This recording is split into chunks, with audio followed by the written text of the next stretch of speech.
নমস্কাৰ সকলোকে স্বাগতম জনাইছোঁ মোৰ অন্য এটা নতুন ভিডিঅ'লৈ আশা কৰিছোঁ ভিডিঅ'টো চাই আপোনালোকে ভাল পাব আৰু এতিয়া টাইম দুপৰীয়া 12:30 মান হৈছে আৰু এইমাত্ৰ মই মনুক স্কুলৰ পৰা লৈ আহিলোঁ বাকী আপোনালোকৰ ল'ৰা ছোৱালীয়ে দোকানৰ বস্তু মানে চিপছ চকলেট এইবোৰ খাই ভাল পায় নেকি তেনেহ'লে এই ভিডিঅ'টো স্কিপ নকৰাকৈ শেষলৈকে চাব তাইৰ কাৰণে লিটিল জয়ৰ পৰা কেইটামান বস্তু অৰ্ডাৰ কৰিছিলোঁ সেইখিনি আহি পাইছে আৰু আপোনালোকক সেইখিনিকে দেখাইছোঁ এইটো হৈছে লিটিল জয়ৰ মাল্টিভিটামিন গামি সৰু ল'ৰা ছোৱালীৰ কাৰণে এইটো বহুত ভাল চকলেটৰ নিচিনা ইয়াত আছে vitamin A vitamin D vitamin C আৰু ডিএছএ ব্ৰেইন ডেভেলপৰ কাৰণে এইটো বহুত ভাল এইটো 2 বছৰৰ ওপৰৰ হিউক ডেইলি এটাকে খাব দিব পাৰে ইয়াত আপুনি সকলো ধৰণৰ বস্তু পাব নুডলছকে আদি কৰি ফ্ৰুইট জেম চকোছ এইবোৰ আৰু তাই মাত্ৰ খাই আছে যে পাৰ্পল কালাৰৰ সেইটো সৰু পেকেটত আছিলে আৰু এইটো ডাঙৰ টেমা এটাতে থাকে গ্ৰীণ কালাৰটো এইটো ডাঙৰ টেমাত পোৱা যায় আৰু এইটো হৈছে নুডলছৰ পেকেট ইয়াত কিন্তু অকমানো ময়দা নাই ইয়াত লিখাই আছে নো ময়দা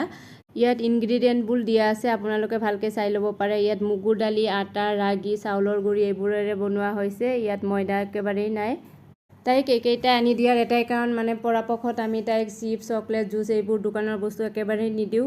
আৰু তাইক আগৰ পৰা বুজাই থাকোঁ যে দোকানৰ বস্তুবোৰ খাব নালাগে বুলি আৰু তাইও বুজে মানে সেইকাৰণে আৰু বেছি তাই মৰ্জিও নকৰে সেইবাবে মোৰো বেছি বেয়া লাগে সেইবাবে তাইক এইকেইটা আনি দিছোঁ চাব আপোনালোকে দোকানৰ সন্মুখতে যাব কিন্তু ইমান নেচায় ভালকৈ আৰু মোৰ লগত কথা পাতি আহি থাকিব তথাপিও দোকানৰ ফালে মানে ইমান নেচায় হঠাৎ মই কেতিয়াবা কিনি দিওঁ কিন্তু এয়া চাব এয়া দোকান দেখিছে কিন্তু তাই ইফালে নেচাব আকৌ আগত আৰু এটা দোকান আছে মানে এটাৰ পিছত এটা দোকান থাকিলে আৰু সিহঁতৰ মনটো হেৰি লাগে সেইকাৰণে মই এইকেইটা আনি দিছোঁ ইয়া তাই কিন্তু চাই আছে চাই সিফালে গুচি গৈছে আকৌ আগতে আমি সৰুতে চাইৰনা আঠানা দি যিবোৰ চকলেট খাইছোঁ আজিকালি 10 টকা 15 টকা চকলেটত সিমানখিনি গুণ নাই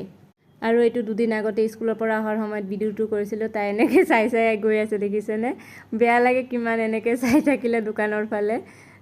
আকৌ তাই কৈ আছে এইটো খোলা এইখন বন্ধ